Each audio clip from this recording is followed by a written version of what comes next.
नमस्कार। अभ्यास के ऑनलाइन क्लासेज में आपका स्वागत है। ठीक है, आज की वीडियो में हम जो बोर्ड में क्वेश्चन आने वाले हैं, जो हमारे बड़े प्रश्न आते हैं उनके बारे में बात करने वाले हैं। जैसे हेडिंग डाला हुआ है परीक्षा के लिए महत्वपूर्ण क्वेश्चंस। तो आज हम जो परीक्षा में लेसन नंबर 7 यानी कि प्रत्यावर्ती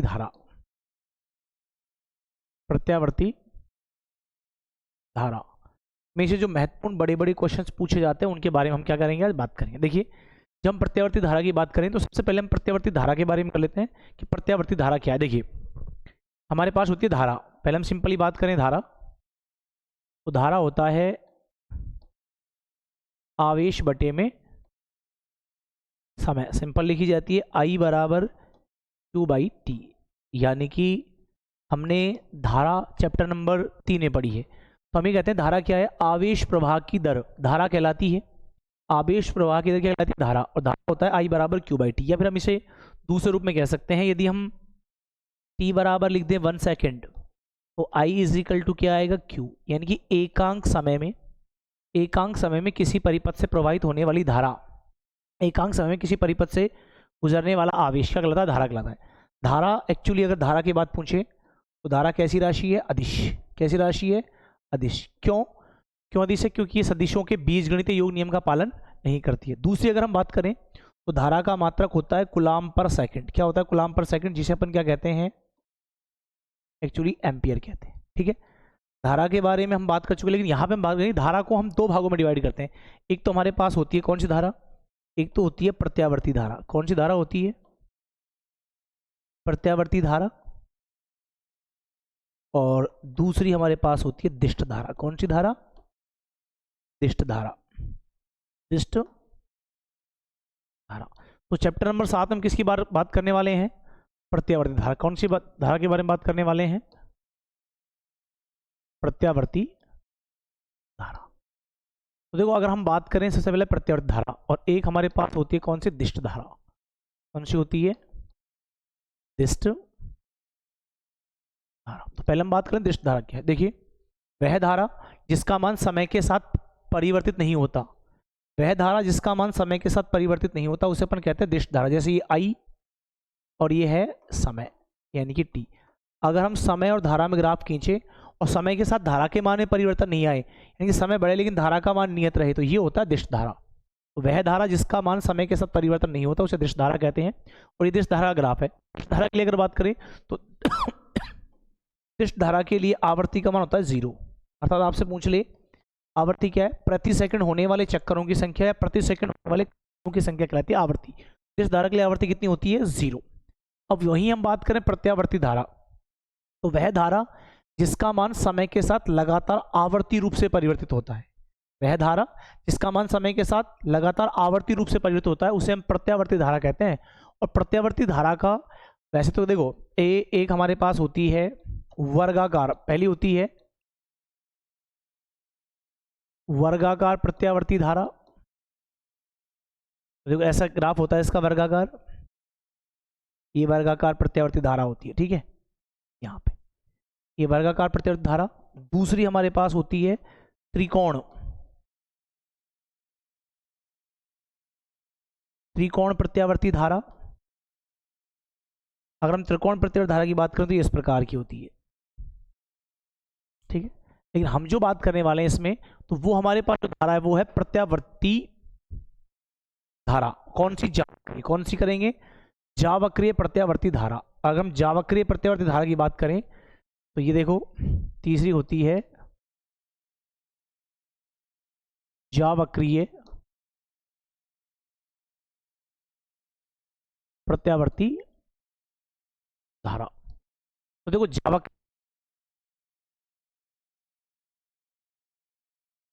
साइन ओमेगा टी, ये हमारे पास प्रत्यावर्ती धारा का सूत्र होता है कि टी समय पर प्रत्यावर्ती धारा का सूत्र क्या है, आई बराबर I zero sine omega T. यहां पर आई जीरो जो है, आई जीरो है, ये है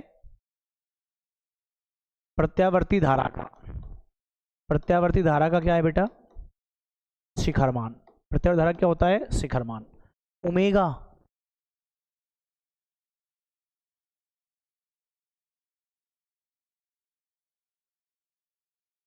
कितना, बटे टी, ये ओमेगा का मान होता है।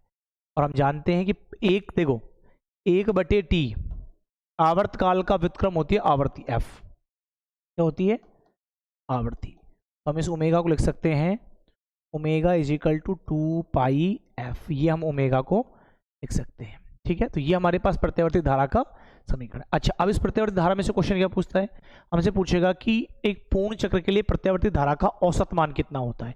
एक तो अपन को ये कैलकुलेट करना है, एक करना है जो क्वेश्चन पूछा गया है वो मैं आपको दिखा देता हूँ। देखो ये क्वेश्चन पूछा गया है, यहाँ से देखो ये क्वेश्चन है जो 2025 के एग्जाम में पूछा गया है कि प्रत्यावर्ती धारा का, इसका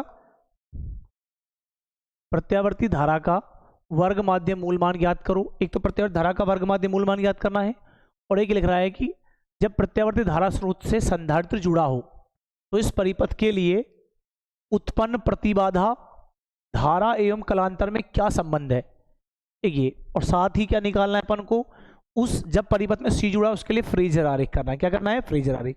उसके अथवा में जो क्वेश्चन आया 2025 में वो आया कि अनुनाद किसे कहते हैं, कि अनुनाद क्या है, रेजोनेंस।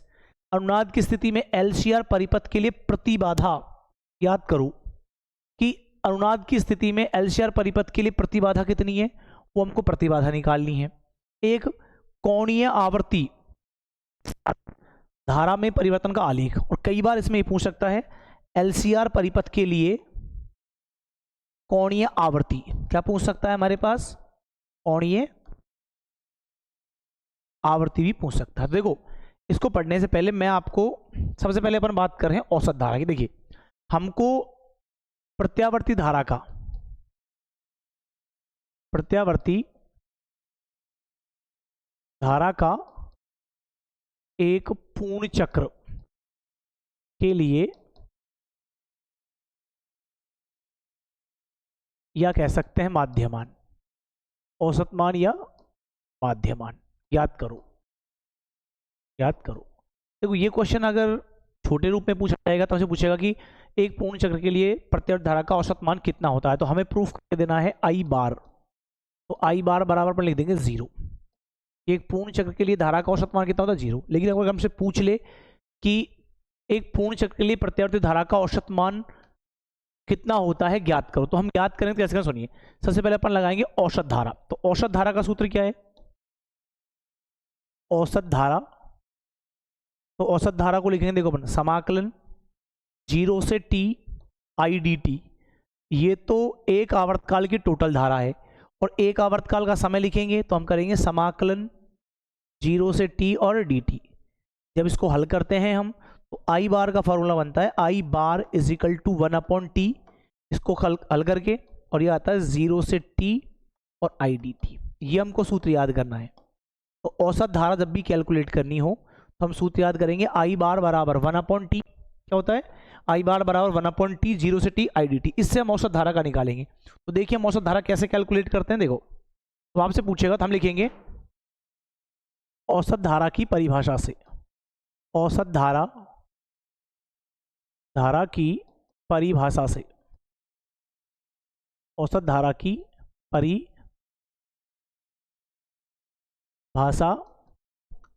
से।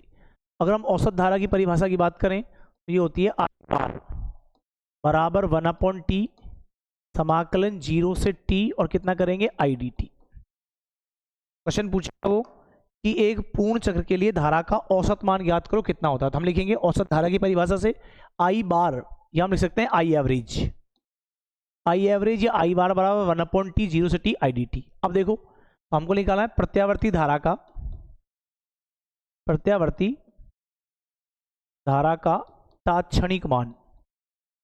कौन सा मान, तात्क्षणिक मान।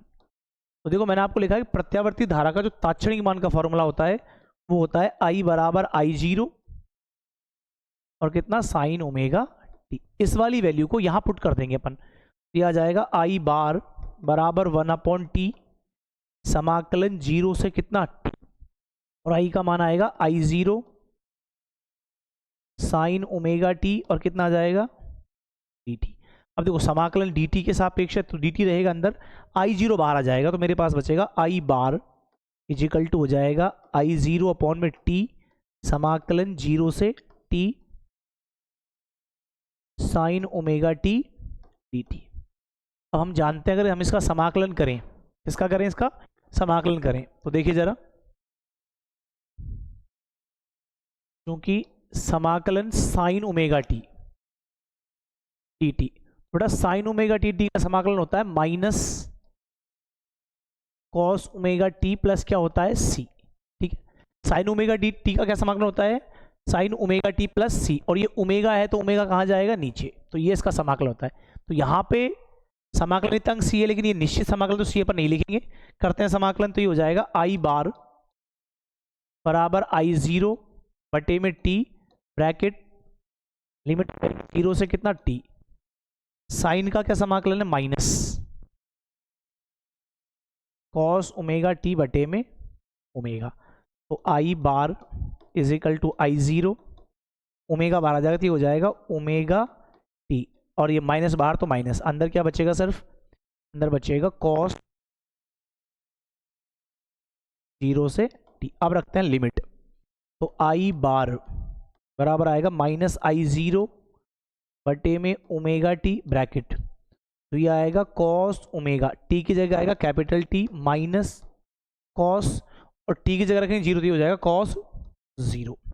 अब देखो हमको मान रखना है, तो चूंकि ओमेगा टी बराबर कितना होता है 2 पाई अपॉन टी, तो यहां से अब इसको हल करेंगे तो हल होकर आ जाएगा ओमेगा टी बराबर कितना होता है 2 पाई, ओमेगा टी बराबर कितना होगा 2 पाई, इन दोनों की वैल्यू रख देते हैं, तो I bar is equal to आएगा माइनस आई जीरो बटे में हो जाएगा 2 पाई, अंदर क्या आएगा कॉस 2 पाई माइनस कितना कॉस जीरो।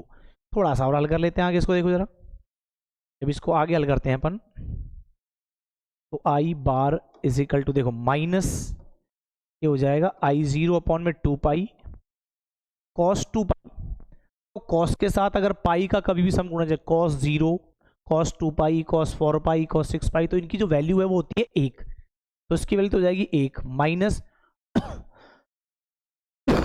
कॉस जीरो का मान कितना होता है 1, तो आई बार बराबर 1 में से गया 0 तो 0, तो यानी कि प्रत्यावर्ती धारा का एक पूर्ण चक्र के लिए औसत मान हमेशा कितना होता है 0। तो ये अपन को कैलकुलेट करना है, और हमसे अगर सीधा पूछ ले, फिल इन द ब्लैंक पूछ ले कि एक पूर्ण चक्र के लिए प्रत्यावर्ती धारा का औसत मान डॉट डॉट डॉट होता है, तो क्या लिख देंगे 0, और कैलकुलेट करवाए तो हम इस प्रकार से क्या कर सकते हैं, कैलकुलेट कर सकते हैं। अब देखिए, अब हम जो बात करने वाले हैं, अगला जो है, जो क्वेश्चन में कराया था, तो वो पूछता है हमसे एक बड़े क्वेश्चन में कि वर्ग माध्य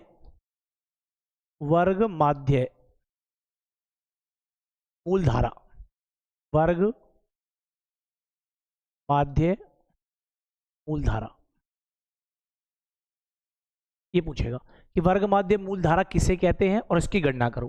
तो जो इस पार्ट में से बड़ा क्वेश्चन आएगा, उस बड़े क्वेश्चन में टुकड़ों में आएगा। जैसे पूछेगा वर्ग माध्य मूल मान क्या है, जब परिपथ में सी जुड़ा हो तो कलांतर उल्टा वेग धारा के मध्य कलांतर कितना है, जब आर जुड़ा हो या एल जुड़ा हो, उनकी बात करेंगे। जो हम अभी क्वेश्चन कर रहे हैं वर्ग माध्य मूल मान, जिस नाम से वर्ग माध्य मूल मान, पहले पूछेगा परिभाषा। तो देखो सबसे पहले ये है कि यदि हम किसी प्रत्यावर्ती धारा के एक पूर्ण चक्र के लिए उस धारा का वर्ग करें, यदि हम धारा का वर्ग कर उसका माध्य मान लें और उसका क्या ले लें वर्गमूल, तो उसे कहते हैं धारा का वर्ग माध्य मूल मान। क्या कहते हैं वर्ग माध्य, तो क्या कह सकते हैं अपन, यदि हम किसी प्रत्यावर्ती धारा के वर्ग का माध्य करें और उसका क्या ले लें वर्गमूल, तो उसे अपन कहते हैं वर्ग माध्य मूल धारा। और वर्ग माध्य मूल धारा को अपन लिखते हैं IRMS, इसको बोलते हैं रूट मीन स्क्वायर वैल्यू, क्या बोलते हैं रूट मीन स्क्वायर। तो IRMS बराबर आएगा I0 स्क्वायर बार का रूट। तो ये इसकी सूत्र हो गया। परिभाषा की अगर बात करें, दोबारा सुन लीजिए, यदि हम किसी प्रत्यावर्ती धारा के धारा का वर्ग करें और वर्ग का ले माध्य और उसका ले ले वर्गमूल, तो उसे वर्ग माध्य मूल धारा कहते हैं, इसे IRMS कहते हैं। तो IRMS बराबर आएगा I स्क्वायर बार का रूट हो जाएगा। ठीक है, अब सुनो कैलकुलेट कैसे करेंगे। तो हमें क्या करना है, इसको मान लेंगे समीकरण नंबर 1। अब सुनो, तो हम पहले निकालेंगे I स्क्वायर बार। तो हम जानते हैं हम औसत मान कैसे निकालते हैं, तो I बार बराबर क्या होता था, तो होता था 1/t समाकलन 0 से कितना t, और ये होता था आई डी टी। क्या होता था? I D T. जब धारा का माध्यमान चाहिए, इस बार हमें वर्ग धारा का माध्यमान चाहिए, तो यहाँ पे वर्ग करेंगे तो ये हो जाएगा वर्ग, ये निकालेंगे माध्य, तो यहाँ पे भी क्या हो जाएगा, ये 1/t 0 से t आई स्क्वायर डी टी हो जाएगा। तो आई स्क्वायर बार बराबर 1/t 0 से t आई डी टी। हम वर्ग धारा का माध्यमान निकाल रहे हैं और उसको निकाल के समीकरण 1 में रख देंगे तो क्या आ जाएगा, वर्ग माध्य मूलमान। देखिए जरा, हम जानते हैं आई बराबर कितना होता है, आई जीरो, और कितना होता है साइन ओमेगा टी। जब इस वैल्यू को यहाँ पुट करेंगे, पुट करते हैं, देखो जरा, तो ये हो जाएगा आई स्क्वायर बार बराबर 1/t समाकलन 0 से कितना t, आई स्क्वायर को करेंगे तो ये हो जाएगा आई जीरो स्क्वायर, और ये हो जाएगा sine square omega T D T. फिर यहाँ से देखो समाकलन केवल t के सापेक्ष है, तो साइन स्क्वायर ओमेगा टी वाला पद तो अंदर रहेगा, बाकी सारे पद बाहर आ जाएंगे। तो ये हो जाएगा आई स्क्वायर बार बराबर आई जीरो स्क्वायर बटे में t, अंदर बचेगा समाकलन 0 से t, और ये हो जाएगा sine square omega T D T. अब देखिए, साइन स्क्वायर ओमेगा टी हो, कॉस स्क्वायर ओमेगा टी हो, इनका डायरेक्ट समाकलन नहीं होता, तो या तो हम इसको कॉस टू ओमेगा टी की फॉर्म में तोड़ेंगे, या फिर सीधा ध्यान रख लें तो इसको लिख सकते हैं, चूंकि ये फॉर्मूला होता है समाकलन 0 से t sine square omega T D T हो, या फिर समाकलन 0 से t cos square omega T D T हो, इनका जो औसत वैल्यू होती है वो होती है t/2। कितनी होती है? t/2। ये फॉर्मूला याद करना है कि 0 से t एक पूर्ण चक्र के लिए sine square omega T D T या फिर cos square omega D T का मान होता है t/2। इसको अपन यहाँ सीधा रख देंगे, बस ये फॉर्मूला याद करना है अपन को, ये फॉर्मूला है, यहाँ रख देंगे। ये हो जाएगा आई स्क्वायर बार बराबर में आई जीरो स्क्वायर बटे में t, और जब इसको अपन हल कर रहे हैं 0 से t sine square omega D T, जब इसका मान रखेंगे तो मान कितना है t/2, तो यहाँ रख देते हैं t/2, t से t कटेगा, तो आई स्क्वायर बार बराबर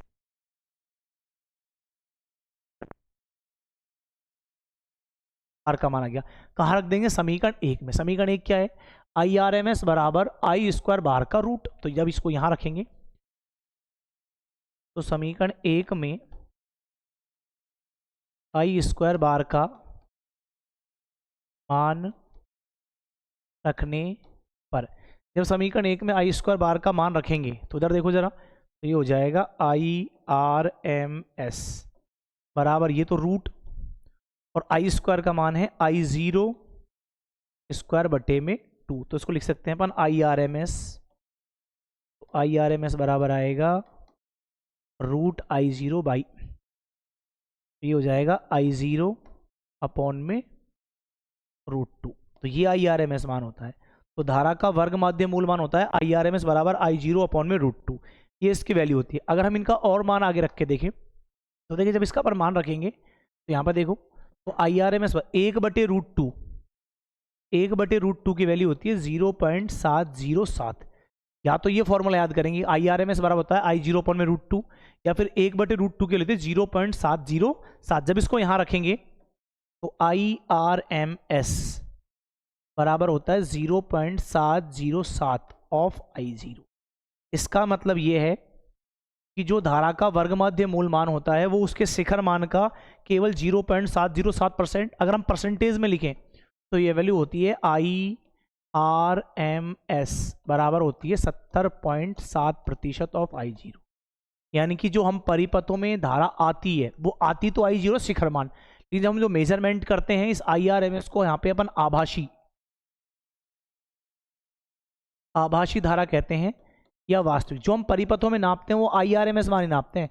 तो यानी कि प्रत्यावर्ती धारा का जो औसत मान होता है वो उसके शिखर मान का केवल 70.7% पाया जाता है। या फिर लिख देंगे कि जो ये क्वेश्चन पूछ ले अपन से कि वर्ग माध्य मूल धारा का मान उसके शिखर मान का होता है, तो क्या लिख देंगे 1/√2 गुणा, ये हम इसको लिख सकते हैं। सेम टू सेम अगर हमसे धारा के स्थान पे पूछ ले कि प्रत्यावर्ती वोल्टता का वर्ग माध्य मूल मान ज्ञात करो, तो प्रत्यावर्ती वोल्टता का जब वर्ग माध्य मूल मान ज्ञात करें इसका प्रत्यावर्ती वोल्टता का, तो वो लिखा जाएगा वी आर एम एस। तो वी आर एम एस बराबर होता है V0 अपॉन में √2, ठीक है। या कई बुक्स में ऐसा लिख देते हैं ई आर एम एस बराबर ऐसे ई आर एम एस बराबर आता है E0 अपॉन में √2, या फिर इसको लिख सकते हैं VRMS बराबर 0.707 ऑफ V0। ठीक है, तो ये इसका वर्ग माध्य मूल मान, धारा का निकाल लो या गुणता का। तो देखिए कई बार हमसे क्वेश्चन पूछ ले, इसमें से देखिए छोटा क्वेश्चन पूछ ले कि हमारे घरों में देखो 220 वोल्ट, भाई हमारे घरों में 220 वोल्ट की धारा आ रही, वोल्ट का मान आ रहा है। हमारे घरों में जो प्रत्यावर्ती वोल्ट है वो कितनी आ रही, 220। तो बताइए इसका शिखर मान कितना होता है। मैं हमसे पूछे कि हमारे घरों में 220 वोल्ट आ रही है तो इसका शिखर मान कितना होता है। तो हम इसको कैसे निकालेंगे, जब हमें V का मान दे रखा है तो जो हमारे घरों में आती है एक्चुअली वो हमें VRMS दिया जाता है। क्या दिया जाता है, VRMS, जो अपन मेजरमेंट करते हैं। तो यहाँ से VRMS बराबर कितना आएगा, तो VRMS बराबर दे रखा है 220 वोल्ट। कितने रखा है, 220 वोल्ट। इसका हमसे पूछे कि शिखर मान कितना है, अपन को याद रखना है। तो देखो VRMS, तो VRMS बराबर होता है 0.707 ऑफ VG। तो हमको क्या मान निकालना है, VRMS निकालना पड़ेगा। तो ये हो जाएगा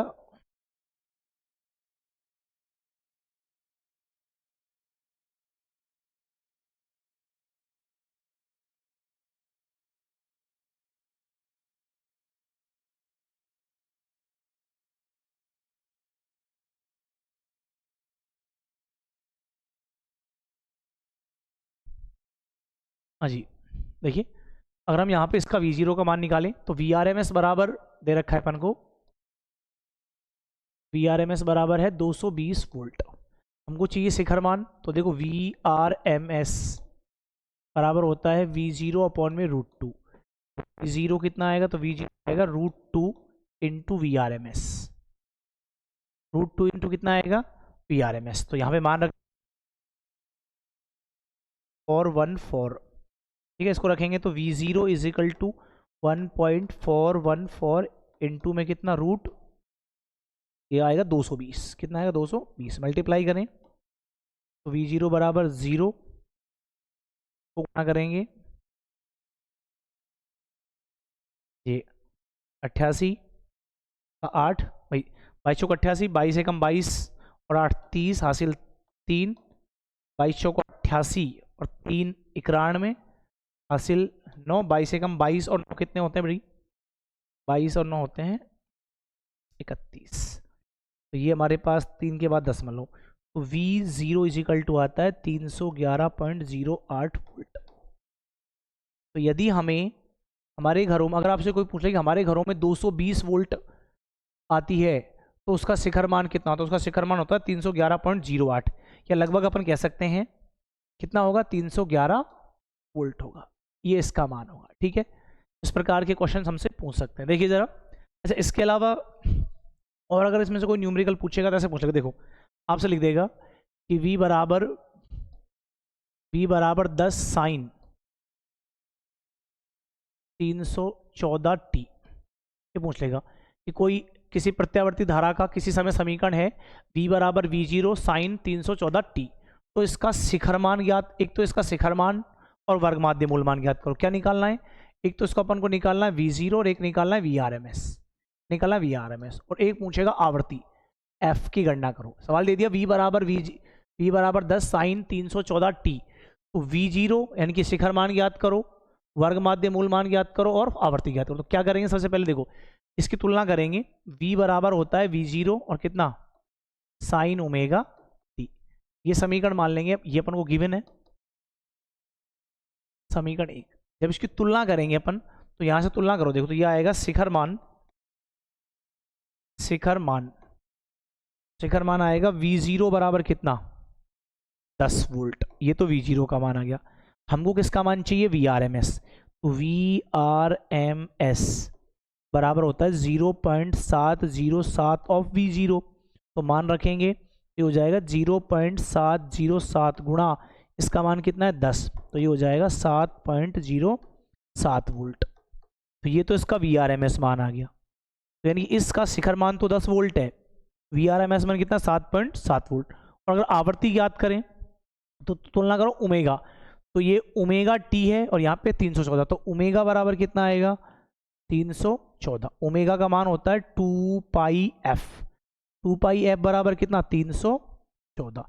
2 पाई का मान होता है, देखो 2 का मान तो आ जाएगा 2 और पाई का मान होता है 3.14 एफ बराबर कितना 314। तो भाग दे दें तो एफ इज इक्वल टू आएगा 314 बटे में 2 इंटू 3.14।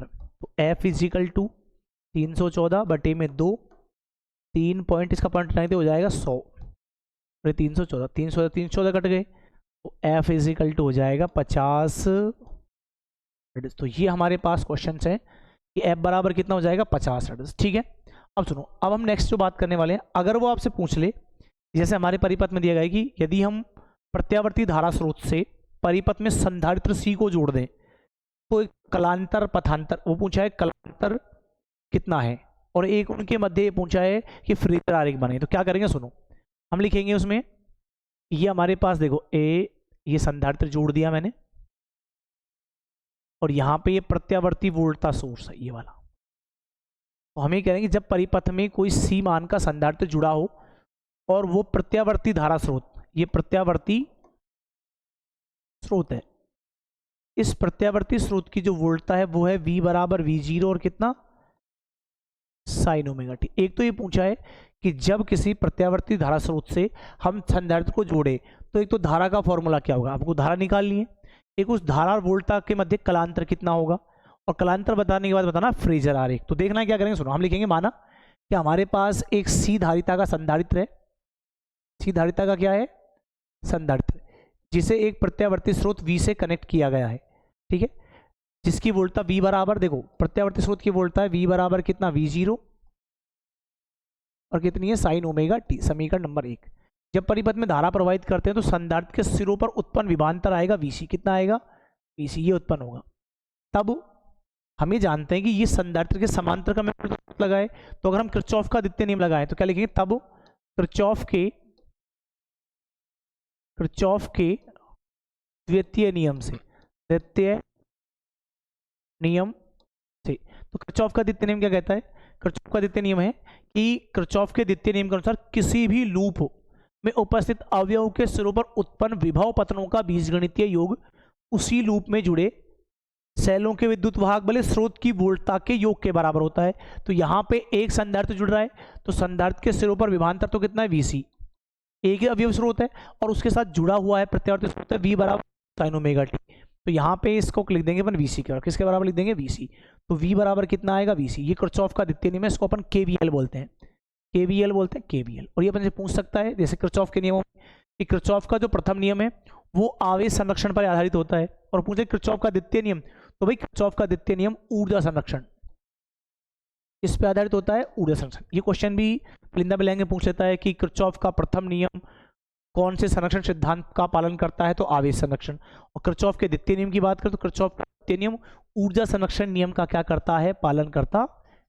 अब देखिए Vc बराबर, तो यहाँ पे मान रख दें संधारित्र के सिरों पर, देखो संधारित्र के सिरों पर विभवांतर, तो संधारित्र के सिरों पर विभवांतर आता है Vc बराबर कितना Q/C। तो इसको यहाँ रख देंगे तो ये हो जाएगा Q/C, और वोल्टेज होता है V0 और कितना साइन ओमेगा टी। यहाँ से Q निकाले तो Q बराबर कितना आएगा C इंटू V0 और साइन ओमेगा टी।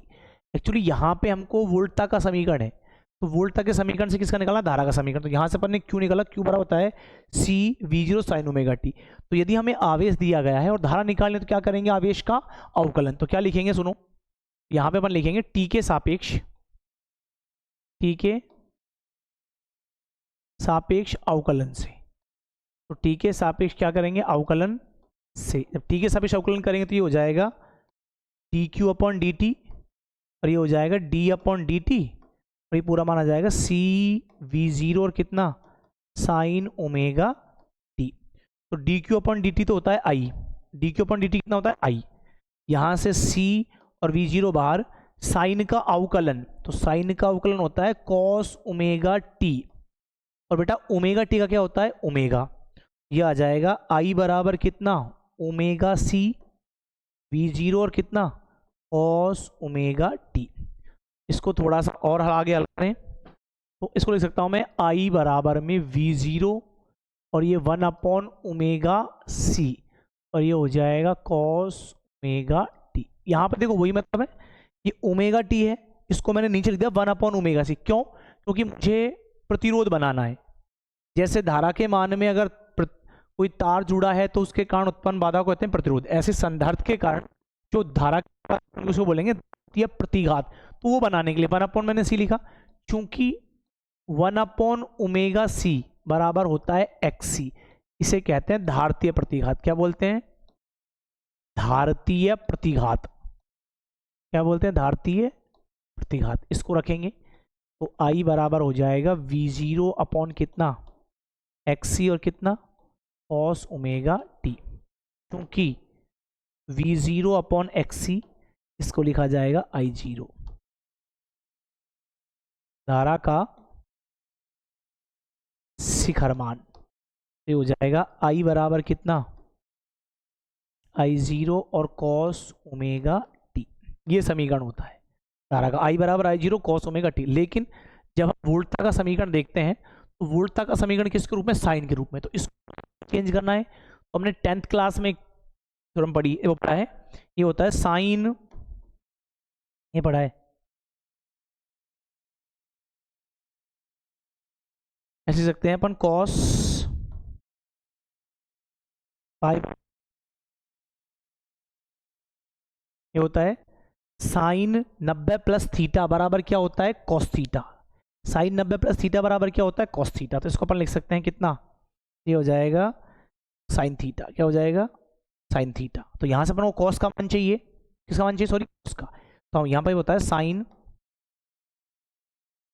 π/2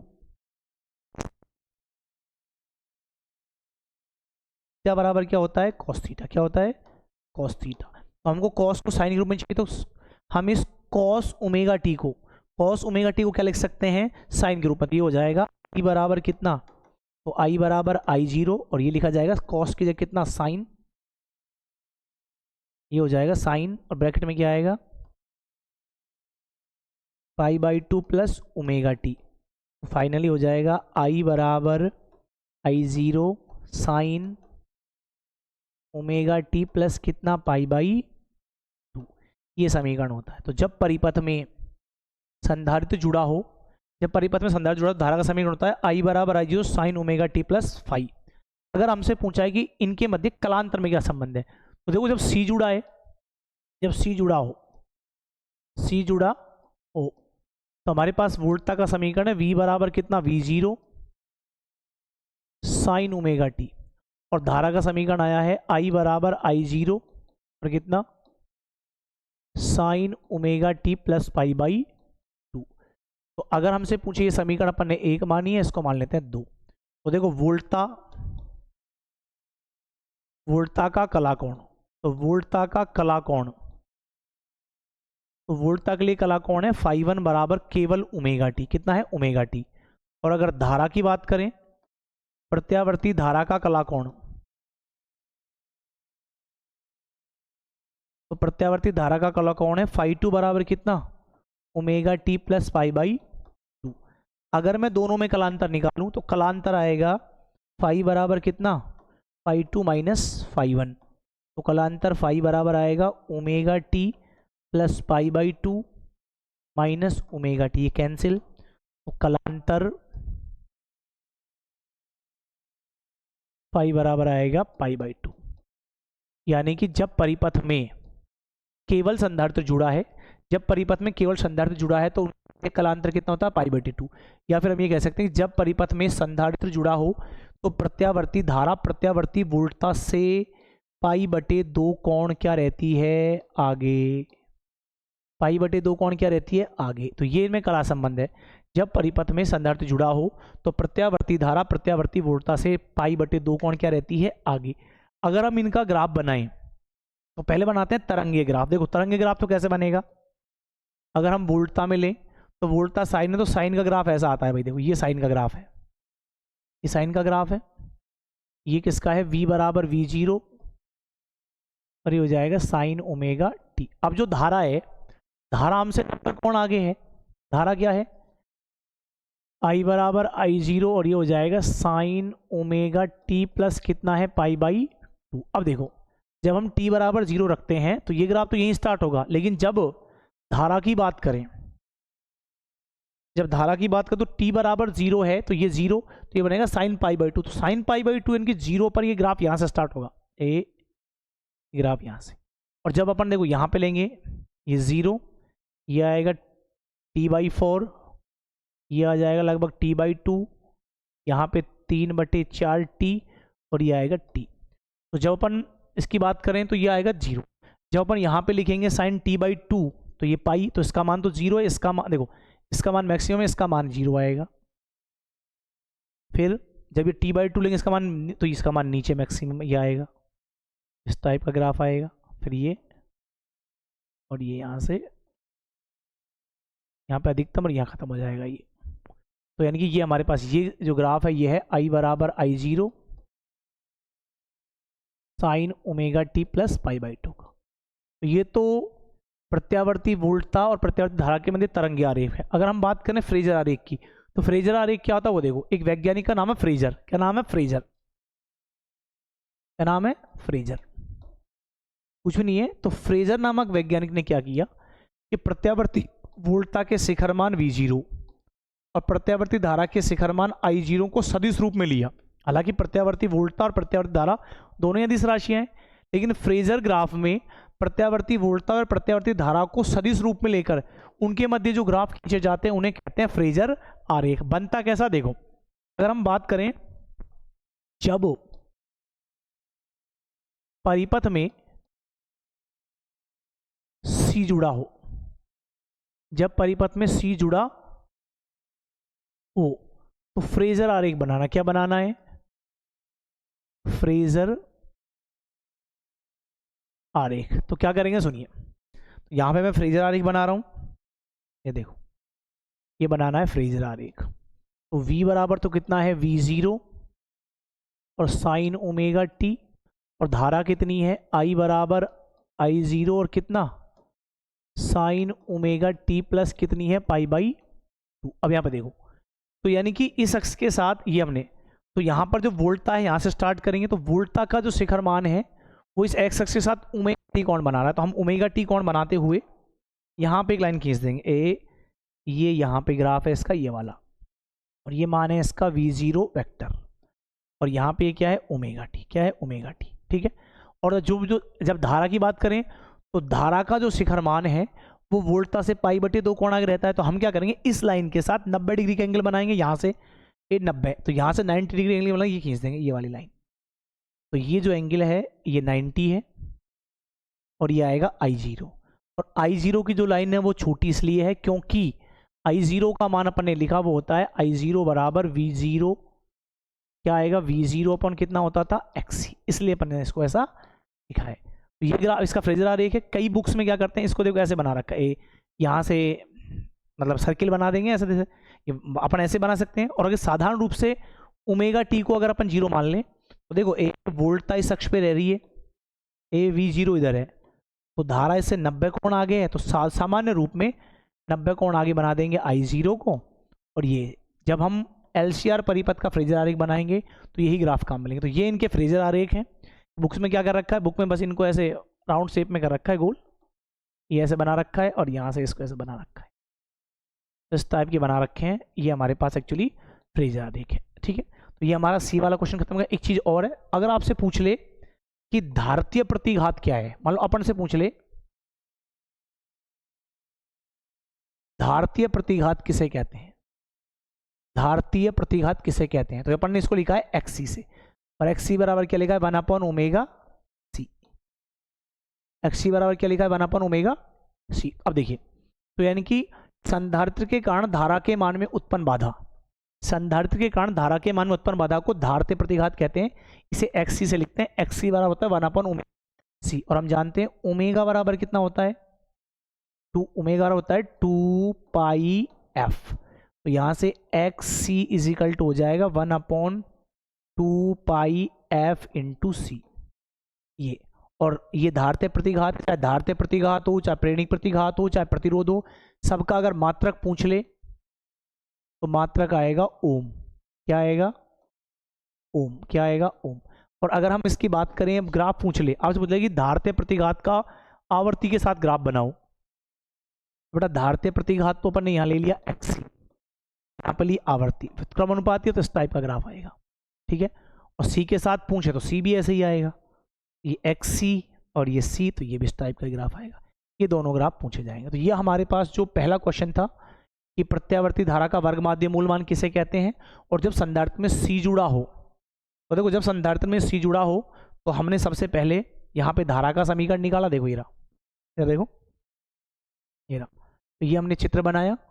सबसे पहले अपने धारा का वोल्टा का समीकरण ये रहा V0। जब इसको धारा का समीकरण याद किया, धारा का समीकरण मेरे पास ये आया है, देखो ये रहा, ये I बराबर I0 cos ओमेगा t। जब इस cos को चेंज किया तो चेंज करके समीकरण कितना आएगा, तो चेंज करके आएगा ये रहा, I बराबर I0 sin ओमेगा t। और फिर बाद हमने कहा कि जब संधारित्र में C जुड़ा हो तो वोल्टा और धारा के मध्य कलांतर कितना होता है, π/2। ये फिर यह कह सकते हैं कि जब परिपथ में संधारित्र जुड़ा हो तो जो धारा है वो वोल्टा से 90 कोण क्या रहती है, आगे। इनका अगर तरंगे ग्राफ बनाएं तो ये तरंगे ग्राफ है, और अगर फ्रेजर आरेख बनाएं तो ये इसका फ्रेजर आरेख है। इस प्रकार से अपन आज इसको समझते हैं। कल हम बात करेंगे इसके बारे में, जब जैसे अपन ने सी, अगर हम एल को जोड़ दें, सी को जोड़ दें, या फिर LCR परिपथ का श्रेणी अनुनाद में क्या है, उसमें पूछेगा कि LCR परिपथ के श्रेणी अनुनाद के लिए अनुनादी आवर्ती ज्ञात करें। अनुनाद किसे कहते हैं, अनुनाद की विशेषताएं, अनुनाद के बाद विशेषता गुणांक और शक्ति गुणांक की अपन नेक्स्ट क्लास में बात करेंगे।